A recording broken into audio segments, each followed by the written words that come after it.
մենք արդեն քանի ամիս կլինի, լսի, կլինի երևի մի 4-5 ամիս մինիմում, որ ասում ենք, որ սա գնալով բերելու է նրան, որ վերջը լինի արդեն վեհափառի հանդեպ քրեական հետապնդումը։ Անընդհատ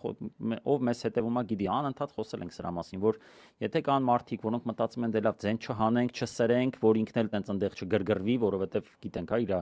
հոգեկան առողջության վիճակները, բայց բացի դրանից էլ հստակ ծրագիրը, որ իրականացնում է, հա։ Ու մենք ասում ենք, որ սա չի աշխատելու։ Գնալով ինքը բարձրացնում է մակարդակը, հա, եթե ժամանակին օրինակ Միքայել arczepiskopos-ի մասով ինքը չէր ուզում նախաձեռներ դա, որտեվ կար արդեն այն հիմքը, որ ինքը ներկայացնում է իբրև հիմք, այն ժամանակ կար։ Իրանք այն ժամանակ արձագանքեցին, որ ախպեր ջան, Դանիել Դանոսիչ ջան, հələ վախտը չի, մենք ստե չենք տենում հանցակազմ։ Հա, չենք տեսնում ստե հանցակազմ։ Հետո երբ որ պետք եղավ, միանգամից տեսան նույնի մեջ հանցակազմ, որտեվ իրանք արդեն եկան այդ այնքան էվոլյուցիա ապրեց կամ իրանք բարգամ դեգրադացիա ապրեց այդ բարոյական համակարգի իրանք ու լուծումների ուրեմն դուխը, որ իրանք որոշեցին, որ կալանավորում են